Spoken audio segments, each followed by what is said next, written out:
Welcome to Oz Trader Chat. You might have noticed I don't count the Oz Trader Chats because keeping count of all our various Trader Chats has become a fairly complicated affair. So I've stopped counting. This, however, is the Trader Chat on the 3rd of May 2012. As always, we need to go through our disclaimers. And our first disclaimer tells us that all trading involves risk. Please be aware of and accept this risk before trading and never trade with money that you cannot afford to lose. Secondly, you should know that the past performance of any trading methodology is no guarantee of future results, and no representation made in this webinar that any account will achieve profits or losses similar to those discussed. Finally, all results should be considered to be hypothetical unless otherwise specified. Hypothetical performance results have many inherent limitations and, unlike an actual performance record, do not represent actual trading. A few notes about using NetViewer. I see a few new names there. So you should know that the best way to ask questions is to type a message into the chat window. If you cannot hear me well enough, slide your speaker volume to the right in your VoIP tray of the NetViewer control panel. That controls your speaker volume separately to your system volume for some unknown reason. If you'd like to speak to me, right-click and also please enter a chat message to that effect because mouse clicks pop up brightly colored arrows and speech bubbles and things like that, which can be a little bit distracting. Right, so let's get down to it. If you have any questions at all of any nature, whether complete beginner questions or tremendously advanced questions, please pop them into the chat window. I see a question from Bob saying, how can he receive sound? He's never been successful. Oh dear, that's really not good news.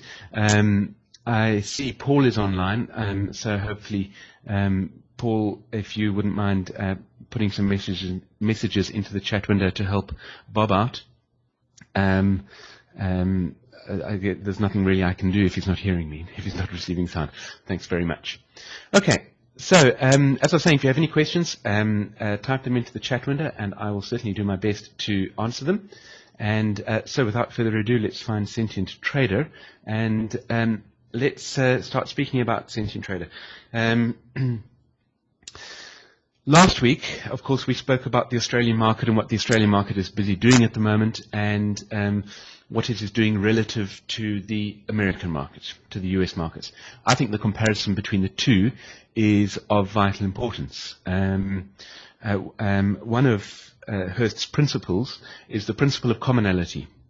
Hurst, whose theories, and if I'm saying stuff that all of you know already, then please just tell me to speed up a little bit. I've got no problem with that, because I know that Australia contains a mix of some very, very experienced Hurst cyclic analysts who I had the pleasure of meeting when I was in Australia a year and a half ago, and also I know there are some new people there. So I'm sort of mixing up these trader chats and throwing in some real beginner stuff and also some advanced stuff. So just let me know if there are things you don't understand or if you need me to get a move on and skip the boring stuff. So I was saying one of Hurst's cyclic principles is the principle of commonality.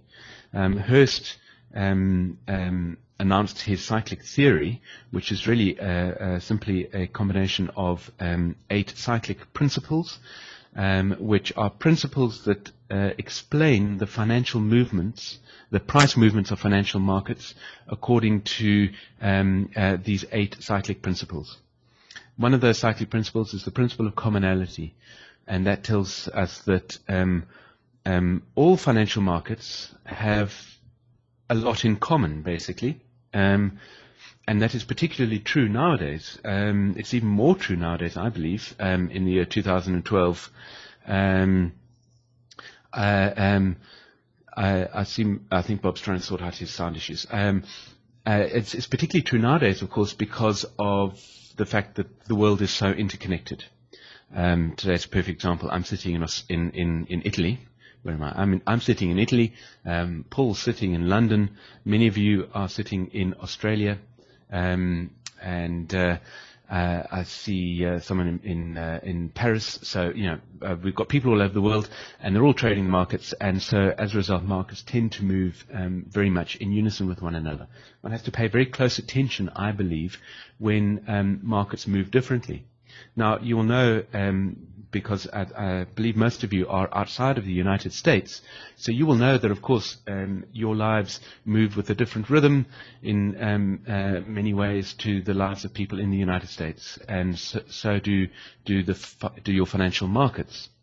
However, there is a tremendous degree of commonality, and what I find often happens with markets in Australia or the country that I come from, South Africa, is that the markets will form troughs at the same time, but often those troughs in the prices tend to be of different degree.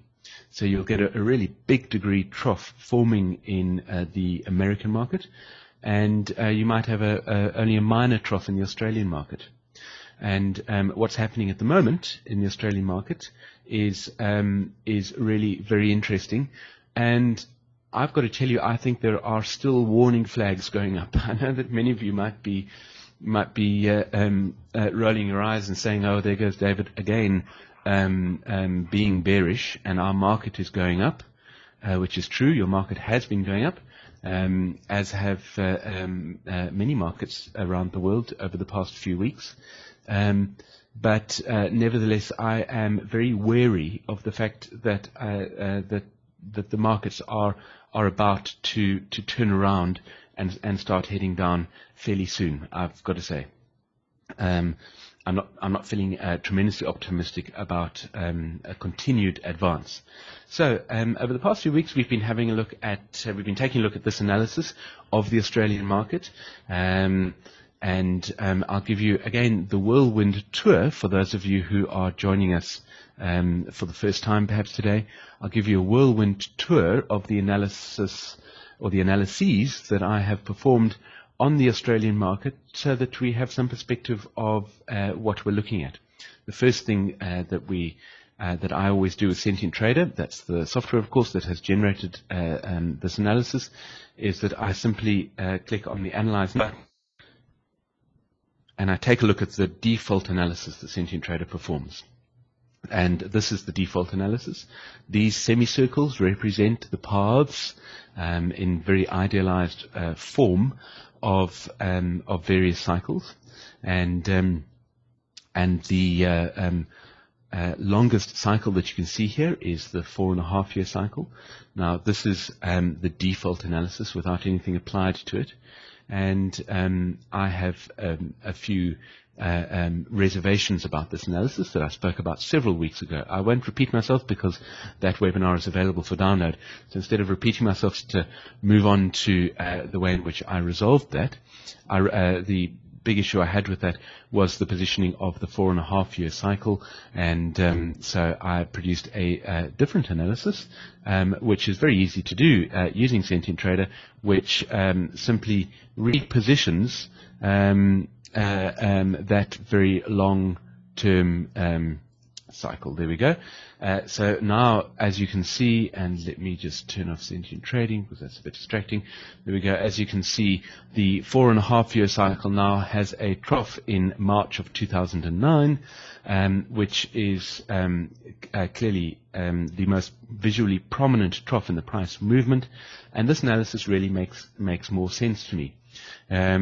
So then one zooms in and one takes a look at the picture that has happened since then, and as you can see, price seems to be writing a little bit of a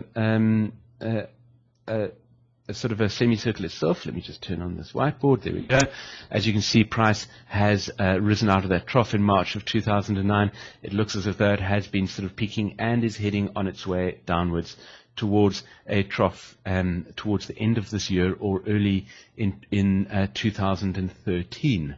Now, I think that in terms of the long-term picture, I think that is a very viable possibility.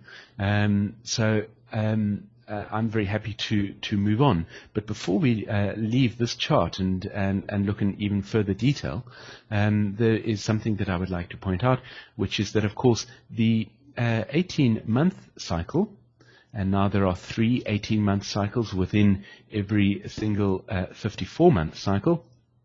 And you can see them here. I'll draw over them so that you can see them less clearly. That's one 18-month cycle, another 18-month cycle, and here's the third 18-month cycle. So we're presently in the third 18-month cycle that fits within this long 4.5-year cycle that we're looking at on the screen at the moment.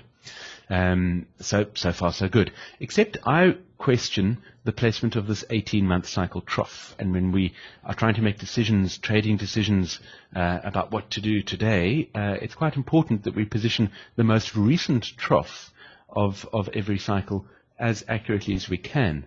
The reason I question that 18-month cycle trough is that it occurred in August, and it occurred, as I think you can see, and let me clear this whiteboard and perhaps zoom in a little bit on that particular trough. Turn off the semicircles because they get a bit distracting, and just rescale this a little bit. There we go. I'm sure that you can see there a perfect example of a these are candlestick bars, of course, that we're using to present the price information. And you can see a perfect example there of a candlestick bar. I forget now what it's called. I think it's called a doji, which has a very long shadow, this grey long line over here. And it has a very small body. The body is the colored part. Okay, this is candlestick bar theory. It's got nothing to do with cyclic theory, but I find it's a hammer. There we go. Jitendra's got the correct format. I'm a keen follower of candlestick bar theory, but I can never remember those names. They're always a bit complicated. But the one thing that I do know is that when you see a bar that looks like that, it's a sure sign that that there's